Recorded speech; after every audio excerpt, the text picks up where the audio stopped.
Here we are. We are live. Oh, we are live. We'll get this figured out. Time out with Higher Power Sports, a Mondays with Mick edition. After a sabbatical, I guess you would call it, or we were just too lazy to get together when it was nice outside. But it's beautiful outside, and we're here. Yeah. So welcome back, everybody. We plan on doing this on Mondays again with Mick, Garry, obviously, and Mick, obviously, Sanford Health News. Let's jump right into it because we want to get to our guests. What you working on with Sanford Health News? Well, the big thing I'm working on is,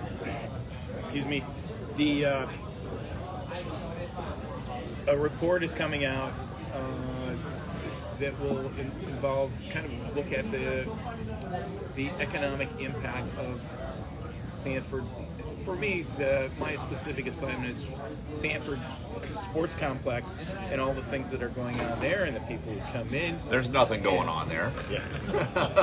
I was pretty dull, actually. I was looking at this. In 2022, I mean, that's when they'll put 17 or I think it's 18 fields. Okay. 173 acres. And I would look, this is the most astounding thing to me. It's like 1.7 million square feet of field turf. I mean, That's a pretty penny.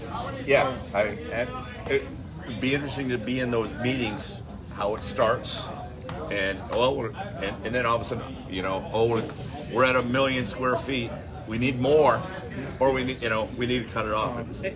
Fascinating. And it's one of those deals where it is an eye toward the future here.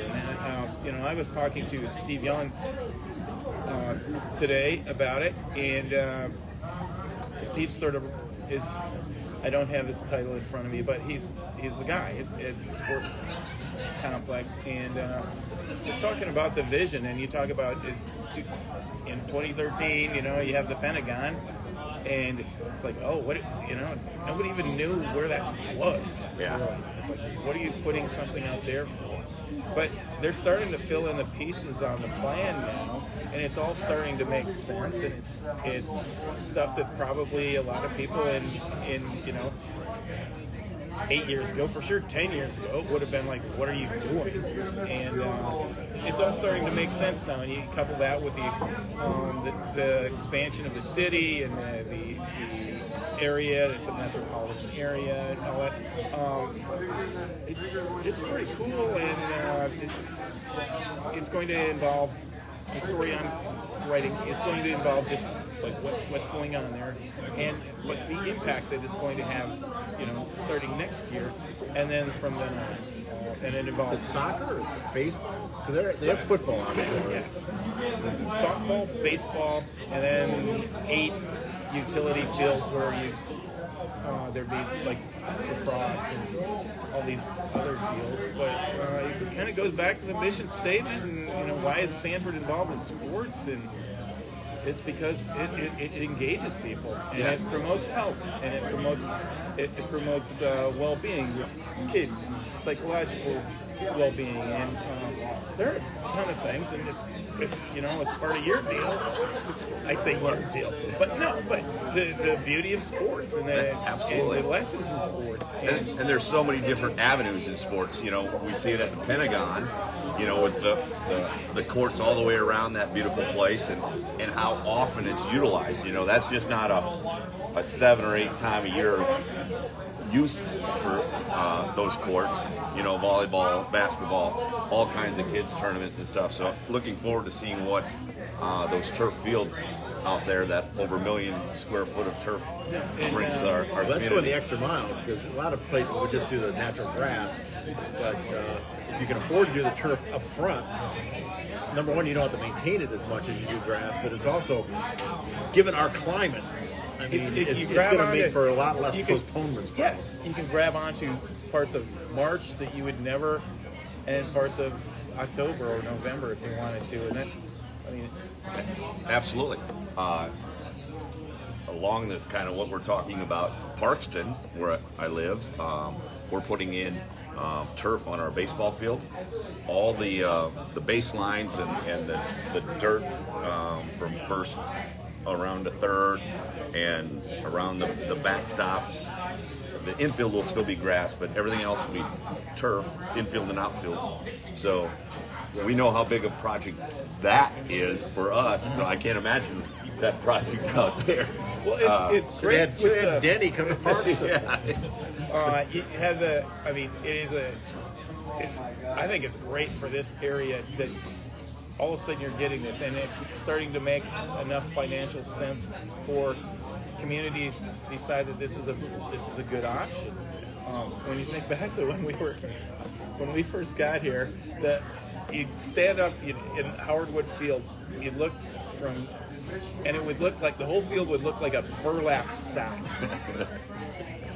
On a good night, yeah. And they had to stand on their heads to finally get the field turf out there, and now it's just gotten better with it. Yeah, it was.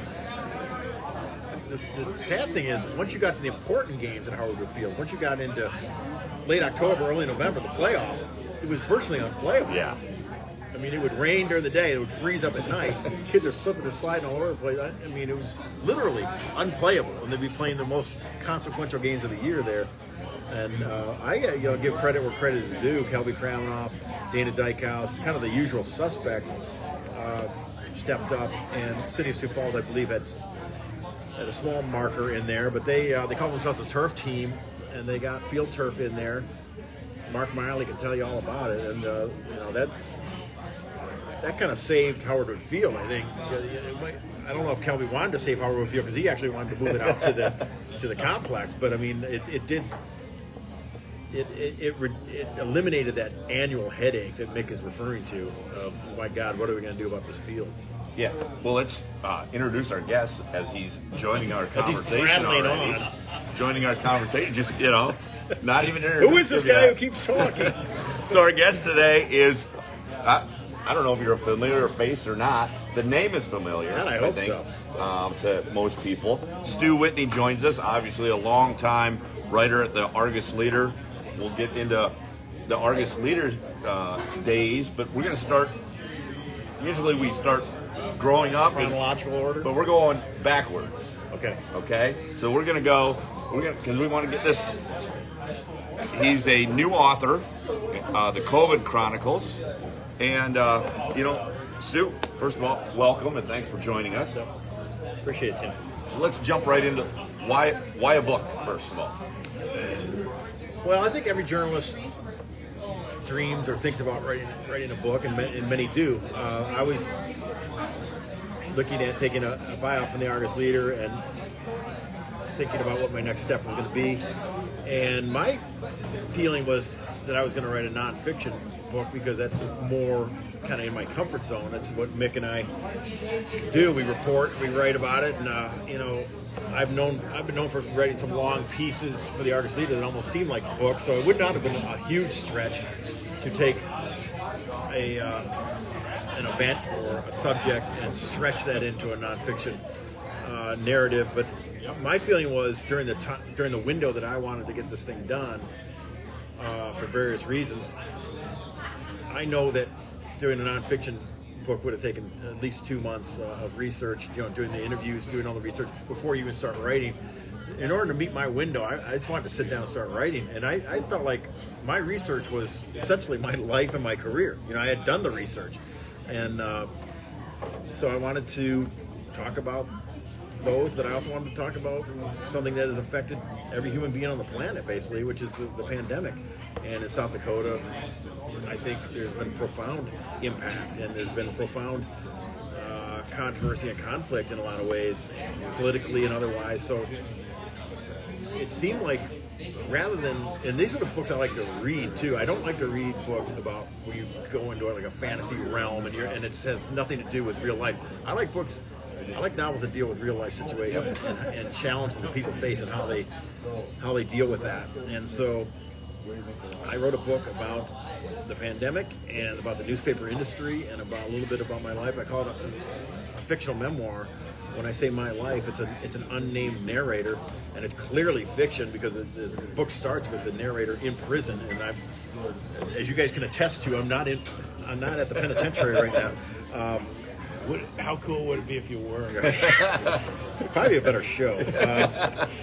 Well, we'd probably have to pay you a lot more than we're paying you. Yeah, just to tell my story. But there are elements that people will certainly recognize as close to the truth or close to things that they recognize. And but at the end, it kind of turns into a thriller, and it's clearly a fictional narrative at that point. So it was. I think it was the biggest writing challenge of my life, and to be able to say, here it is, it's done, regardless of what people think of it. And it's been the reaction's been largely positive, but regardless of what people think of it, this is the culmination of a lot of hard work, and I'm proud that it's here. So, throughout your career, no other books? Have you helped with other books, or just strictly writing? I co-authored a book called Behind the Green Curtain when I graduated from Michigan State, and went through the journalism program there, and we wrote about the Michigan State football program, and kind of took people inside that program under George Perlis. Some of the things that actually came to light, some things that they were actually sanctioned for by the NCAA later on in terms of academic sacrifices, academic improprieties, steering athletes into certain majors where they would not have to actually show up. And then we tackled some of the steroid stuff with Tony Mandarich, and we really didn't know what we were doing at that point. But we published a book, and it sold 5,000 copies, and so I'm very proud of that. But it was we were basically wide-eyed recent college grads at that point, and I was soon after that when that came out. Actually, I was already when that came out. I was in Sioux Falls and working for the Argus Leader, so it was sort of weird because we didn't have a book rollout because I had begun the next stage of my career in Sioux Falls, South Dakota. So let's talk about the book a little bit more. As you sat down to write it, you kind of had this vision in your head. We hear about writer's block. We hear about the struggles of finishing a project. I mean, you did this relatively quickly in writers, I would think, in the writer's world of a book, right, don't you?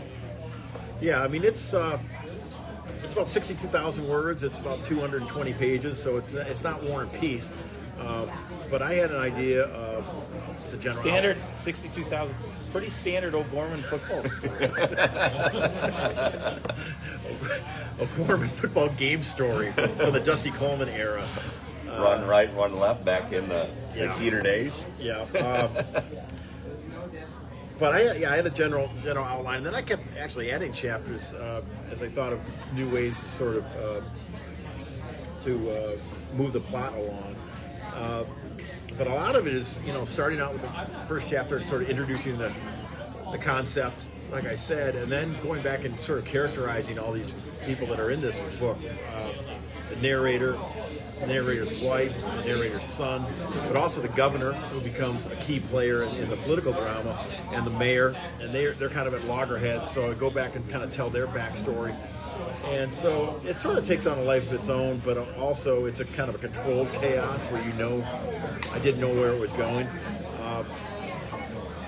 During the parts of it were the non-summer parts of it, I would get up with my son before make him breakfast, get him off to school, and just head down and write for 4 or 5 hours. Then, Mick can tell you, if you use your first draft, it's probably not going to be very good, So, but get something down on paper, and then go back and what I call massaging it, and that's what I think a lot of the real writing is done, where it turns into a novel is in the second or third draft, where because the first time around, maybe some of those sentences make it into the book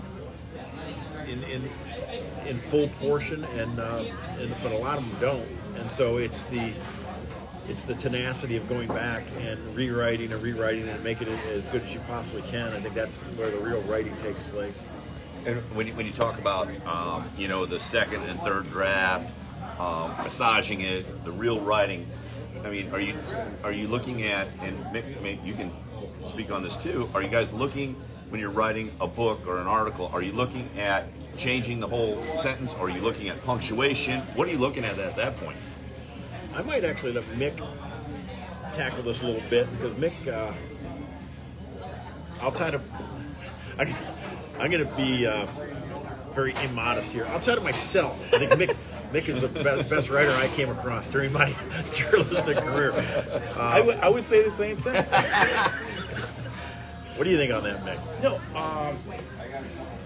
when you sit down and you write something, what you get when you walk away from it for whatever, and when you're writing something, as long as you essentially walk away from stuff by just writing other stuff.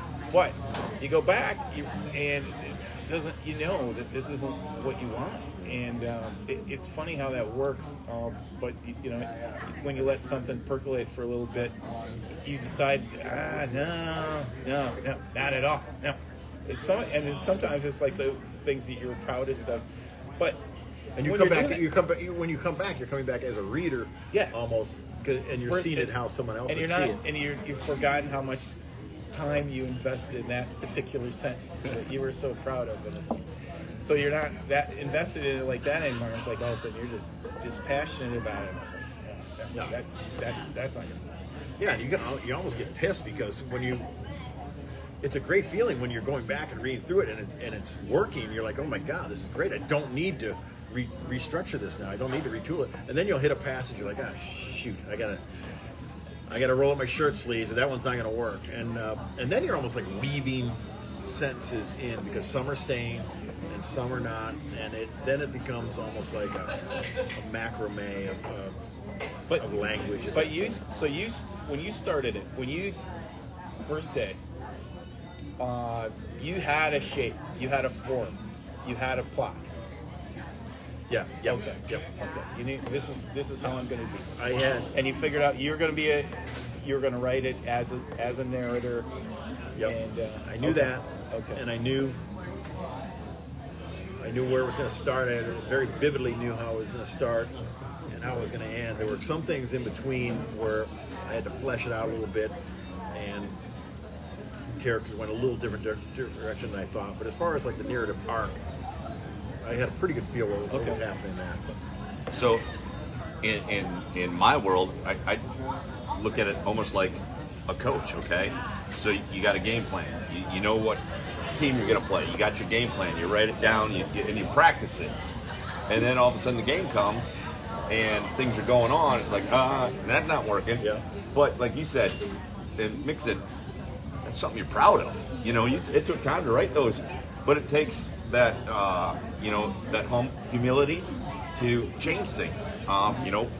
And as a coach, you can't, if it's not working, you can't say, this isn't gonna work, this isn't gonna work. You have to be able to, have that humility to change, and I can imagine that's, when you think, oh, this is pretty good, and then it turns out to be, there's something better. Even in in fiction certainly, but even in journalism, I tell when I used to talk to high school or college journalists, I would say, if you're going to sit down and write a column, let's say you're going to write a column about the Jackrabbit football team. If you just sit down and write it and have an hour and just hit send, it's probably not going to be that great. I mean, it might have the essence of something good, but you really need to spend time. Now, deadline situations, that's why writing a column on deadline is very difficult, which Mick can talk about even more than I can. Because a column is supposed to have a little bit of obviously it's supposed to have a theme to it, and a little bit of an artistry to it more than a game story. And to do that when you don't even know what's going to happen until the game is over, and you have to file in an hour is one of the most difficult things a sports writer does. When you're doing a novel, you kind of have time for that all to percolate. And I think a lot of writers will say that's almost the fun part, though, is when you have something to work with. It's frightful for a lot of people to look at a blank slate. You're looking at a totally empty Microsoft Word template, and you're like, okay, now I have to create something. That can be intimidating. But when you already have something, that's why they say just sit down and bang something out. Because then when you have something to work with, then you're moving stuff around. Then you're doing the massaging that we talked about. But it's tough to. That's why there's a lot of novelists struggle with their second or third novel because they get the first one done as exhilarating, and then they're looking at that blank slate, and it's like, holy crap, what am I gonna do now? It can be intimidating. I can imagine, like you said, and then you're thinking, obviously you mentioned articles and that deadline, but when you had a deadline, but you really didn't, if you didn't finish it, it's on you, so, exactly. You could have put it off. Right. I know what that's like when I do my writing. I just put it off and put it off. Where'd that come from? Did you just put it in your mind, I'm going to get this done now and be done with it? Yeah, I mean, some of it was financially oriented. Some of that has changed now, but initially it was, okay, I have this window where I'm still drawing a paycheck essentially, and I want to get it done during that time period. So it was a set, concrete timetable based on some life issues. But then it became more, it's like you said, kind of a self-discipline thing and a self-motivation, and you have to promise yourself. I probably could have still gotten away with saying, what, it didn't work, so I'm just going to bag it. And I don't think anyone would have said, oh my God, you're a failure as a human being. Yeah. So Mick, other than those who had already thought that, they would have just been reasserting it at that point. But it's like you said, it is very much. It's kind of it's a lonely pursuit. I'm sitting down. It's during COVID, a lot of it, and I'm basically sitting down in my basement office by myself. I didn't tell anyone what it was about. People are asking me. I think I said on Facebook one point, I'm writing a novel. Don't ask me what it's about. And the first question was from my daughter. What's it about? I'm like, I'm not telling you. And even my wife, I didn't want to try to articulate at that point while it was still happening. And so it's a profoundly lonely existence. And but it was. I think that's part of the process. I think some of that comes out actually in the writing, that you're sort of trying to pick these things apart in your own brain, and it's only you can come up with what some of the answers are. So it's finished. You said 200 and some pages. You're proud of it, obviously. Yep. Good reviews so far. I think you look at, obviously the Argus Leader did something. John Holt wrote something on Pigeon 605 that was very, very well done. But also Corey Heilberger on Dakota Free Press did a deep dive into it, which surprised me, and talked about some of the themes there about sacrifice during the pandemic, hypocrisy, bad decisions and their consequences. And so if anyone wants to read, I would call a very well thought out review of the COVID Chronicles, I would just search COVID Chronicles and Dakota Free Press, and it'll probably pop up. But it's, or just read it yourself. Go to Amazon. There's reviews on Amazon that are all positive. Well, if they want to read it themselves, how can they get their hands on a copy of it? They could come to the Gateway right now. Come to the Gateway right now. Where, and have everybody a beer with should Mick be Garry. here. Mike Hendrickson is here as well, so it's essentially the South Dakota Sports Hall of Fame come to life right in front of you. Also, if you want to do it online, go to Amazon, obviously, and search Amazon Stu Whitney COVID Chronicles. It'll pop right up, and you can order the paperback or the ebook version, or you can go to Barnes & Noble here in Sioux Falls or Zambros here in Sioux Falls and get the physical paperback in your hands immediately. Awesome. So,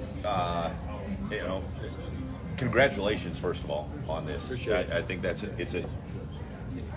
a huge accomplishment when you sit down and you say, I'm going to do this, and then you get to see it.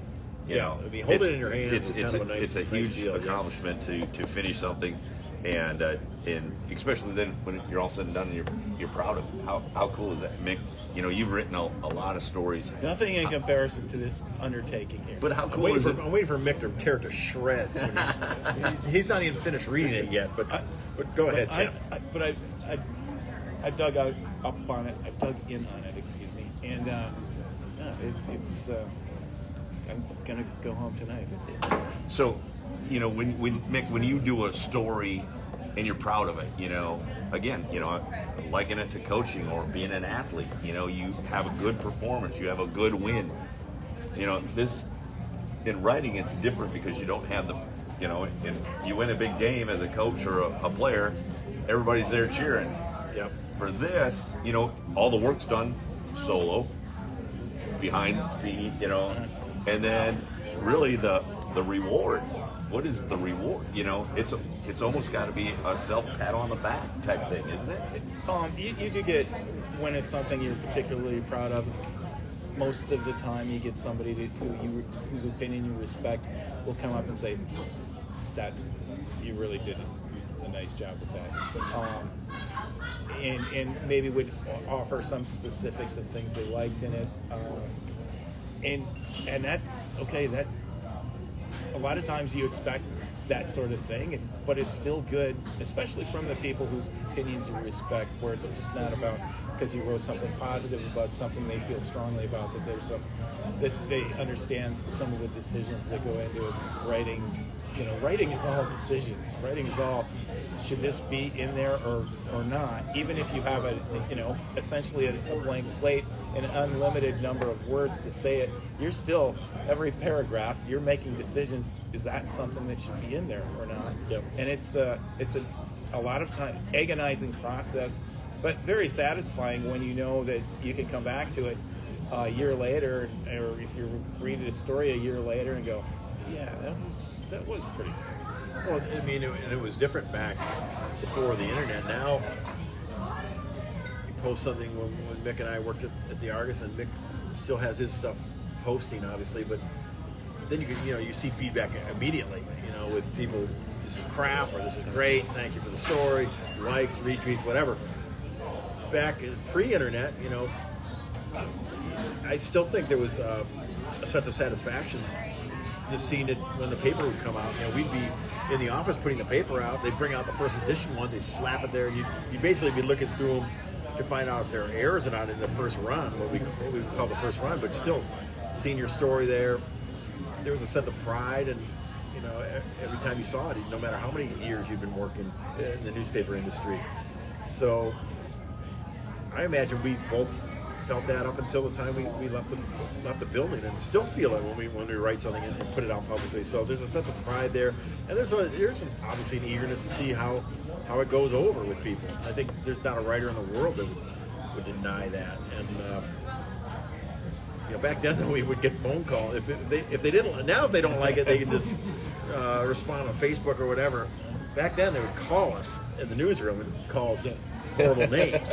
Or anonymous letters. Yeah, that's the other thing. So, again, Stu, congratulations on the book. Congratulations on, finishing something that everybody out there knows that once you start something, finish it is difficult. And, congratulations on the good reviews. And, again, they can go on Amazon, Facebook, message me, and I'll figure out how to get you a book. How much are they? $15, $14.99. Awesome. Free for Mike Hendrickson. $14.99 for everyone else. So again, congratulations on that. Let's take a step back now, and let's get to know Stu Whitney. For those that don't know, I mean, let's go back to where did you grow up, and how did you kind of grow up, and how did you get involved in writing? Well, some of that is actually covered by the unnamed narrator in the book, but I learned some things. I started writing. I started writing for the high school newspaper. We had a pretty good high school newspaper. I grew up in Grosse Pointe, Michigan, suburb of Detroit, and we had a high school newspaper called The Tower. And I don't know if this story is actually in the book too, but I had a bunch of friends around the football team. I played hockey. They started a hockey program my junior year in high school, and I had played when I was younger, and I was a pretty good hockey player. So I played hockey my junior and senior year. But I had a bunch of friends on the football team, and I'm like, okay, I'm going to write a preview of the football team. And usually in a high school thing, it would be like, okay, Jimmy's the quarterback. He's really good. He's going to throw it a lot to Stevie. He's going to be, go Blue Devils. Mine was, these guys aren't that good this year. I don't think they had made the playoffs like 3 straight years, and my preview said, like, I don't think they're going to make it this year. Too many deficiencies in the secondary and all this stuff. And my friends were like, what the hell? And so they win their first game, and Detroit Free Press was there to cover the game. And the guy writes up in the game story that when they went back into the locker room, they were tearing up my story. And, so that's kind of like an early indicator. Okay, this stuff gets a reaction a little bit, and I don't think that's why you do it, but it kind of gives you a sense of the power of the pen and things like that. And then, I went to Michigan State. We talked about that a little bit. I wrote for the state news there, covered football and basketball. So at your time at Michigan State covering football and basketball, I mean, obviously Power 5, what's considered Power 5 now, back then huge. The Big Ten was the conference, really. Michigan State was terrible in basketball. The 2 years that I was covering it, they happened to be terrible in basketball. No. They didn't even make the NCAA tournament. So I covered an NIT game at Cobo Arena, but that was the most taste of the postseason that I got. And then, of course, soon after I left, they started getting good again. Steve Smith got there and kind of had a resurgence right at the end of the Judd Heathcote era. But I did, in football, we did go out to the Rose Bowl. They played USC in the Rose Bowl after the 1987 season, so we went in the 88 Rose Bowl and beat USC. And so that was a great experience covering that. But I actually worked, after leaving the state news, I wanted to kind of expand my horizons, so I worked for the Lansing State Journal, which was the city newspaper in Lansing, Michigan, and freelanced for them. And they happened to be a Gannett newspaper, and Sioux Falls, Argus Leader's in the same newspaper chain. They're both Gannett papers. And so the sports editor was like, okay, he's kind of keeping me apprised of these openings that I was looking for a full-time job. And I saw this thing, Sioux Falls, South Dakota, looking for a sports writer. I'd never heard of Sioux Falls. Like, no. I mean, I'd heard of South Dakota because I knew my states, but I didn't know. I just knew the capital was what I thought was Pierre back then. So I fly out to Sioux Falls. I meet up with Greg Hansen, who was the sports editor there. Great, legendary basketball player from Hurley, who played at Dakota Wesleyan, one of the top all-time college scorers in South Dakota history. And it was actually a few months after I interviewed where I got the call that, okay, we're going to offer you the job. Came out here, and it was an adjustment because I'm used to 4 major sports. I'm used to Big Ten, like you said, college athletics, and all of a sudden I'm dealing with no major sports, and I'm dealing with no Division I sports either. That's when I kind of realized high school was such a big deal here. One of the first games I covered was state championship, Sioux Falls Arena, Gary Munson with Mitchell against Lyle Pearson. Pearson, right? Lincoln, double overtime, and Mitchell wins it. And just looking around, I'm like, okay, this is a big deal. Yeah. And I still feel that way. My son is a high school athlete, and I respect the emotion and the passion that South Dakota has for high school athletics, and I think it's a positive thing. And so that's kind of how I got into it. Mick arrived soon after. I think that was almost what I would call the glory days of. I mean, you go back to John Egan and Bruce Connolly and all those guys. Yes. They had their own glory days, but Absolutely. I think we had our glory days as well. Well, yeah, and it evolved as we went along, and we had, for a while there, we were taking on more staff people and very capable, very talented staff people, and there were days when it was okay. I'm very, very proud to be associated with these other people who are also we're all doing, writing for the same place. Absolutely. When we had Mick, Garry, Terry Vanderbeck, Matt Zimmer, Ron Hoffman, who's behind the scenes the best at what he did. Who am I forgetting? Brian Collars was there for a while before Terry. And an incredible stable of part-timers. Chris Solari, yeah. Who's now at the Detroit Free Press. I mean, that was. I'm not going to use the term glory days too many times, but I mean that was an exhilarating time, and it didn't last forever, obviously, because I think once the internet really started to sort of bear its fangs a little bit, and the newspaper industry realized that it had not prepared accordingly, then things just, I'm not going to talk about quality, but just in terms of numbers, it started going down pretty quickly. The depth and the scope. Everything started. There's only so many man hours or woman hours in a day, and Yep. inevitably things were going to start declining a little bit. So you mentioned a lot of the people that were in your group during those days. Most of them weren't, obviously Greg Hansen, legendary. Yeah. But most of them weren't South Dakota people.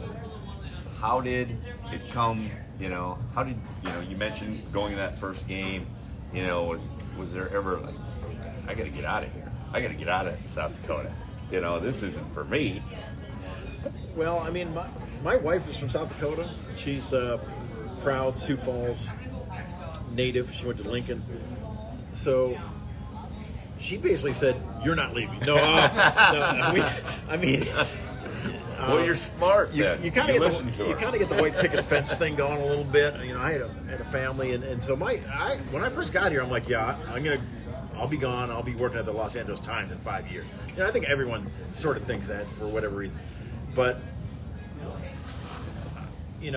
my family became an important thing, and I also, it sounds corny, but became a little bit of the getting caught up in the fabric of the community. We talked about the high school stuff, and once when you first get here, becoming a high school reporter, a sports reporter, is extremely difficult because it's more difficult than covering pro sports. When you show up at a high school event, no one hands you stats. I guess now they sometimes hand you stats. Austin Bramley did. Okay. A lot of times they don't hand you stats. You got to figure it out on your own. They're certainly not going to set up a press conference for you to talk to people after the game.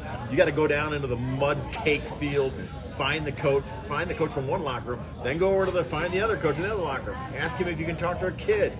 All the while, this deadline is hanging over you. It's an extremely difficult thing to do on deadline, and so you really kind of grow as a reporter. But then you also have to learn, okay, what are all the teams? What are the nicknames? What are the conferences? What's the tradition? Who are the powerhouses?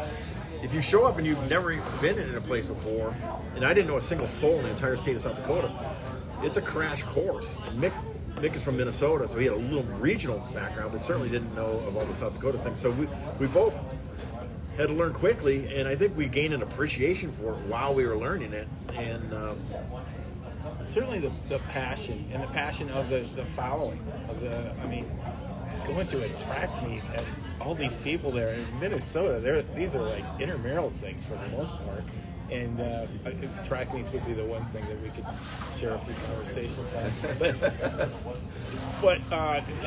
that's exactly the night of track meets. And going to your first USD SDSU basketball game and thinking of you walking into this cold and thinking, well, NBA or Big Ten or the rest of this stuff is all nonsense. No, these are big things. A lot of people care about them, and it was kind of silly that I thought that I had these misconceptions, but it was great to see it and to get into it, and this is how it's going to go now, and this is going to be fun.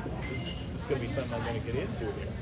So take me back pre-internet. You're covering Madison High School. How did that work? You do the story, then you got to drive 100 miles an hour back. Well, type it up.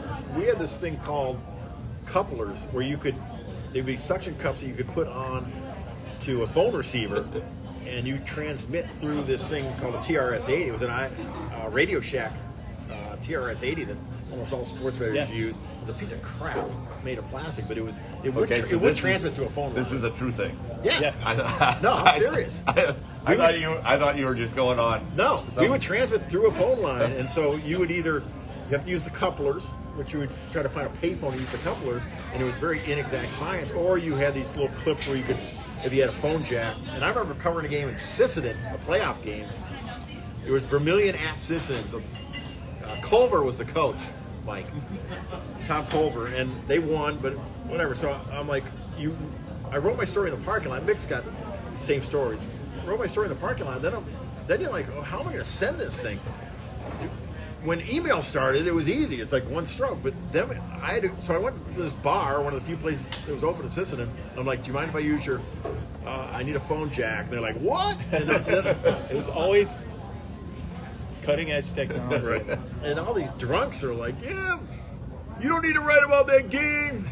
We got screwed. So I'm like, I understand your passion as a fan. I do not want to talk to you right now. I just need a phone line. And so, yeah, that's every assignment was an adventure, especially when you could not. It was an adventure enough when you could come drive back to the newsroom, because then you still had to write it up in like 30 minutes or whatever. But when you were unable to return to the newsroom and had to file from the road, then the adventures were. Well, I think it was in either Veblen or Rochelle, the 9-man game, and I just went to the phone booth. It's like, okay.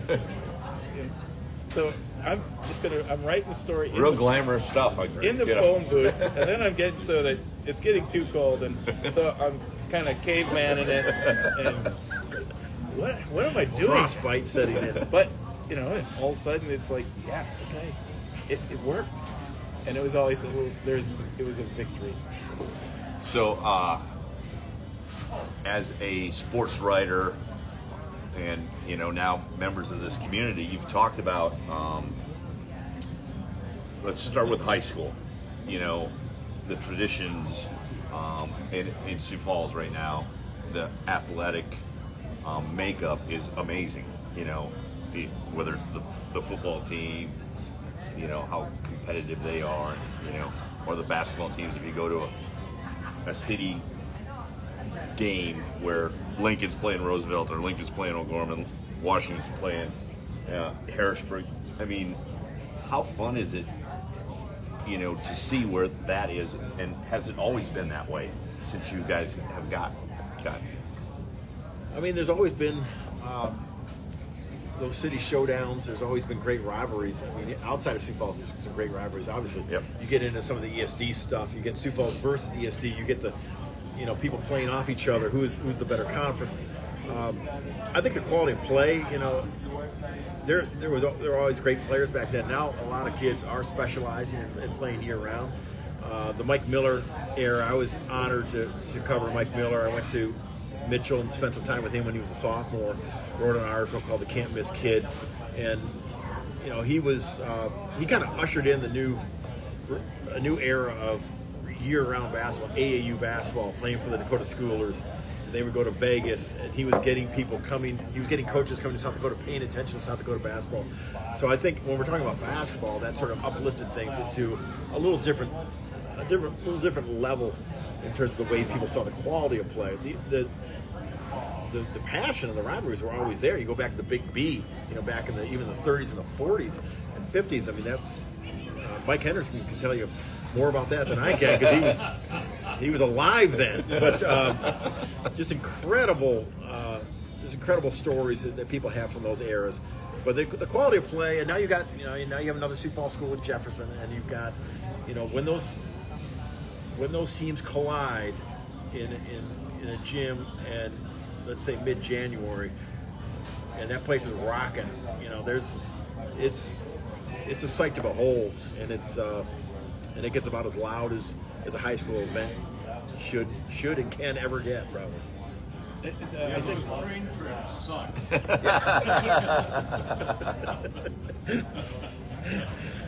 Passenger train, baby. I would say that since we got here, you look at and this is generalizing to a certain extent, but just the sports level in Sioux Falls has gone up unbelievably. And it bears itself out in how they compete against other towns. But overall, I mean, You could get a Sanford. Yeah. You could get a Sanford advertisement out of that. Yeah. Or a Vera. I mean, just the training that kids do year round. Who? Yeah. Monument. So, Mick, maybe talk on now. Let's go on to the college. Obviously, we just had a huge game between USF and Augie, and over the last few years, now that they're both Division II. But obviously, you got when you talk about rivalries and special games that you've been at. Some of the state U football and basketball games have to be very memorable for your writing. Oh, totally. just the level of engagement, which South Dakota really doesn't enjoy perhaps as much as they do in North Dakota with the hockey team, UND hockey team, and the NDSU football team. But overall, it's you got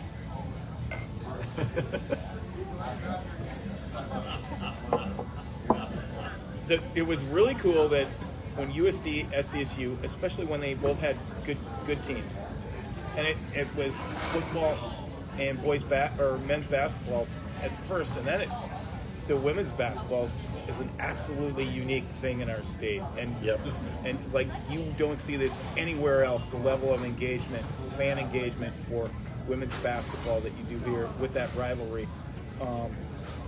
But it was great. All of a sudden, you go to the Y and be like, hey, who's going to win that game today or tomorrow?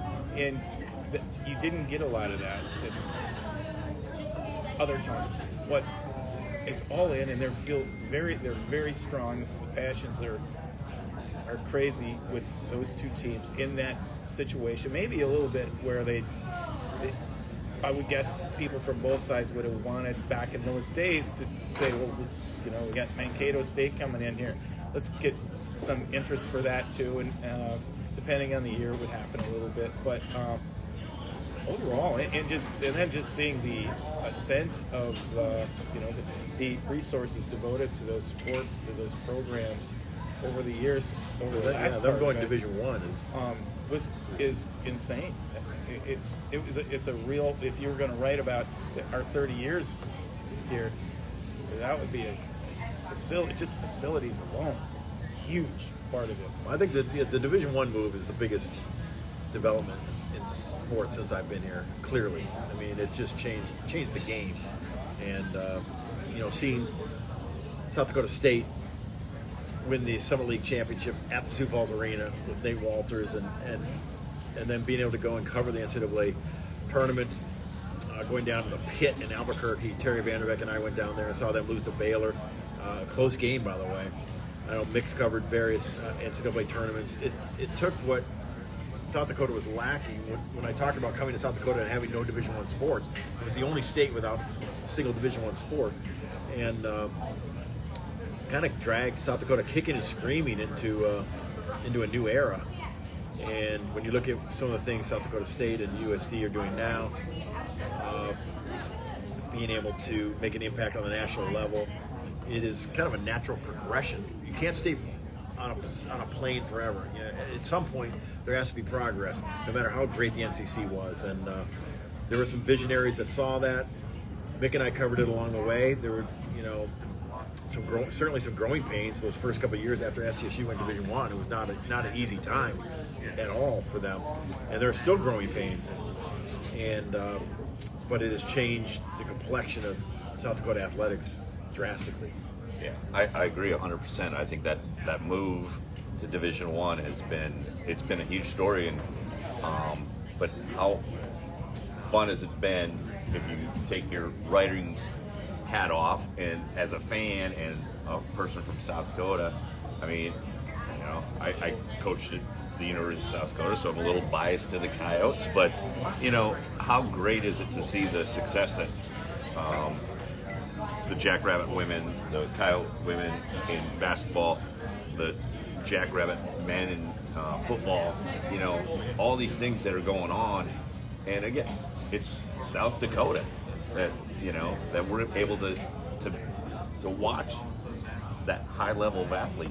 Absolutely, and I think that and it's totally excusable because nobody knew anything different, but that you could create new and very significant, memorable goals and memorable seasons that didn't end in a national championship. And I think that was always this carrot. Well, you're not going to be able to play for a national championship anymore. You're going to get to occasionally you're going to get to the NCAA tournament, to the big dance, and how big a deal that is, and how rewarding it is to get wherever you get. There's only one Division II team a year that doesn't lose their last game, and it's not like it's not like a lot of national Division II banners were hanging up in those gyms either. No, and just almost zero. and getting a little bit better level of engagement from the fan base. So it wasn't just, these are people who are just, they're a fan of basketball. They're not just a fan of USD, or they're not just a fan of SDSU. And certainly that's all, being able to follow these teams is a great part of it, but they've expanded it a little bit. Now they know a little bit more about it here in the state and obviously elsewhere. So let me go back to something you guys were talking about, and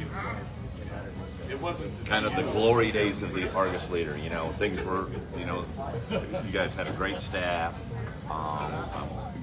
The paper was selling lots of copies. Stu and I were making crazy money. But then you mentioned, we were bathing in gold medallions back then. You mentioned, all of a sudden the internet comes along, and maybe when that started, could you guys feel it in your profession that this might be here, and now we might be on the downslope of a profession? Well, that was the problem. I don't think people saw it back then. We were still taking big picture cues from corporate, and they're comforting words. Right. It's not like Mick and I were deciding whether stuff was going to be free on the internet or not, or if we were going to charge people. Maybe if we had charged people right off the bat, things might have been different. But do you set up a paywall or do you not set up a paywall? Those are the things newspapers were grappling with. But I think they had a monopoly of sorts for so long that it was difficult to even strategize for the fallout. And then things happened so fast that it was, then you're just trying to catch up. And you're playing catch up with all the decisions that you make. And I'm sure those corporate decisions were not easy, but there was a little bit of a Pollyanna approach to it. And, the classified advertising, just Craigslist, took a big chunk out of the newspaper industry. When, you used to be, you walk downstairs and you go downstairs and there was all these people devoted just to selling classified ads. When that phone was ringing, it meant money was coming into the Argus Leader.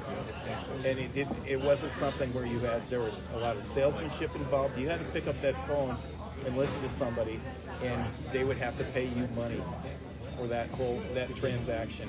And it was a real simple thing, but it was a huge factor in things unraveling initially. I'm sure there is a book and a movie out there about that, but I mean, not a great one. Maybe your next, maybe the COVID Chronicles, up and down about the Yeah, I mean, I do talk about some of that in the COVID Chronicles. It's inevitable in a way. You can't put the genie back in the bottle. I mean, the internet changed and shattered a lot of industries, and it goes back to the whole thing about not stopping progress. I mean, a lot of us could not imagine living without that immediacy of social media now, and being able to communicate with people so much better, not using couplers on payphones to submit words. I wonder if you look through every corner of that Argus Leader right now, you can find some couplers. Probably good. Probably go on eBay and find some. But yeah, it's there are still, even after all that, it's amazing how the print product is still survived. There are still, after all this, loyal print. My wife still reads the print edition every day. I mean, I've sort of moved on. She makes fun of me because I'm like, I don't want ink on my hands. She said, you worked for a newspaper for 30 years. You don't want ink on your hands. But, there are still people that want to hold that thing in their hands and to go through the ritual of reading a newspaper. And that's, God, I hope that never goes away. But it's probably going to, because you've got kids. My daughter, my son, I don't think I've ever seen my son pick up a newspaper. He's 16 years old. He literally has never, maybe when I said, hey, I want you to look at this, he might have looked at it for a second. But kids his age, and even my daughter's age, she's 21, they're not they're not walking through that door to save this industry. So unless you find a way to monetize and you know the online advertising and all that, which is very difficult because they can get whatever they want elsewhere. And if you make them pay for this, they're going to go here. The Athletic, it just came out today. The Athletic is hemorrhaging money, and that was supposed to be the new sports journalism business model. And they embarked on this at a time when they had pretty much all the information they needed. There's not been any paradigm shift in the days since they opened, which I mean, the one point when you talk about the media and the internet, it's like every time there was something really big came up, it changed everything.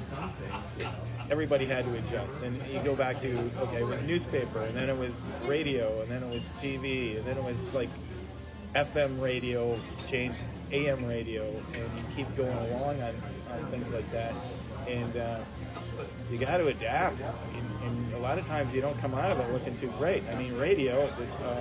There are some stations that are really cool, and they still have news people, and they still sell their own advertising and all this. But most radio now, you turn it on the dial. I mean, it's coming out of a box, you know. And Just ask Hoover where he's at. Yeah, good thing Hendricks is not listening, so yeah, we can rip on radio. I was thinking that this is. But now it's all podcasts, and people want the convenience of they want to listen to it when they want to listen to it. They're not going to say, okay, you know, Mike's still not listening, so I can say they're not going to go to it and turn the dial to a certain place. I mean, maybe some people will, but usually I'm going to listen to it on my terms, or I'm going to read it on my terms, and it's very, very difficult to beat that demand and still make money these days.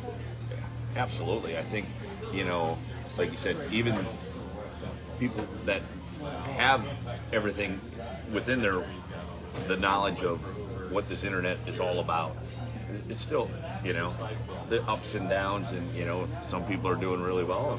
You know, the longevity, it's tough, and, you know, I mean, unless you're the one unless you're Facebook or the one that's controlling the social media traffic and advertising, then I don't know that anyone's really raking it in. I mean, the Washington Post is doing well because Jeff Bezos owns them. The New York Times did well during the Trump era because everyone wanted to read about them bashing Trump, and that's gone down a little bit. I don't think there's any like media business model that is really booming right now. Somebody can correct me if I'm wrong, but I believe it's the social media companies who control the advertising algorithms. The only ones that are making money at this point are to speak of. So maybe Jody Schwan. Jody's doing well. She Jody's has awesome articles and stories. It's fun it to serves follow a her. great, I think, a vacuum. You know, there are things that Jody does now, and I think the community's fortunate to have for doing this and having this enterprising business here. Absolutely. We need to get her on our show. So, you know, we've talked about the book. Again, the COVID Chronicles, a novel by Stu Whitney, $14.99, Amazon. You will get a penny in return. Where in town? Barnes & Noble. Barnes & Noble. In the local intersection, and then over at Zambros downtown. Zambros. And then, like I said, just message me or, you know, Stu or Mick, and we'll get you. We'll find a book for you somewhere. And congratulations on that. I'm jealous because I've sat down many times and looked at that screen, and I'm not a writer by any means, but I have ambitions of putting waiting stuff for the down. Parks and Chronicles to come out in a couple of years. That would be the Parks in Advance. It's still going, but there's not much in it. Probably never was. Yeah. But congratulations on the success, and best of luck on the sales and everything like that. Appreciate it, Tim. Thank you for your time. You know, as we wrap up here, Mick, you know, you got any good stories that you want to end with? There's a or lot of should I them. hit the button and then we'll tell the stories? You have to define good. I think there'd be different interpretations. We have to define story. A good story. No, but my goodness, I'm so proud to know Stu, and we've been great friends since I got here. I got here like 3 or 4 months or 5 months, whatever it was, after he got here. And it was, I didn't know anybody either. And all of a sudden I got to know this guy who was going to be a friend for life, and somebody that I had so much fun with. And to this day, not quite as often as would have been those first couple of years, but every night. No, but and just work. And he was my boss for a while, and that could have been a sensitive situation at times. It was probably some days were better than others, but it was one of the things when I was done at the Argus. It's like, Stu is still one of my best all-time friends. Yeah. I survived this. He survived. It was great. That's pretty cool. Never once have come to blows. And Mick is, I've said this before, Mick is like the nicest human being that I've ever met. Maybe Tim Weidenbach. I'm surrounded by two of the nicest guys ever. But, so yeah, I mean, I was actually, it was almost like we almost played off each other because everyone, not everyone, but a lot of people were like, oh, Stu Whitney's a jerk. And everyone loved Mick Garry. So at times it was difficult because I'm like friends with this freaking saint that everyone loved. But we... I was friends with the church. But yeah, he mentioned the kind of the different iterations of our professional relationship, and then that could have been difficult at times. But Mick being the way he was made it a lot easier, and the fact that we arrived almost the same time. We kind of had the same arc in terms of all the things we've talked about, where South Dakota has changed, how the newspaper industry has changed, and we've sort of gone through it together, and so we kind of have that in common as well. I think one of the neat things, and being around you guys not often together, is your respect for each other. As obviously you just talked about your friendship, but as writers, you really respect the talent that each other brings to the table, and that's pretty cool to work with somebody that long that you respect their work. Well, yeah, I mean, I still remember stories that Mick has written. He wrote a profile of Bob Verdi, who was the Canaries manager. Was it Bob Verdi? Bob Verdi, back in the basically mid 90s, early 90s. Early And 90s. I still remember that story. It was just a great profile, great feature. One time when I was the editor, I asked Mick to write a story. We're always looking for, okay, it's going to be July 4th. We need something. And I'm like, I asked Mick to write a story about the national anthem. This is before all this crap that's happened recently about standing for the anthem and all that stuff. But it was about, people's appreciation for it. And I think we called it Our Song. The headline was Our Song on July 4th. And Mick just wrote an essay that really kind of sung, and it was like exactly what I was looking for. And I just remember appreciating that. Just a great natural writer.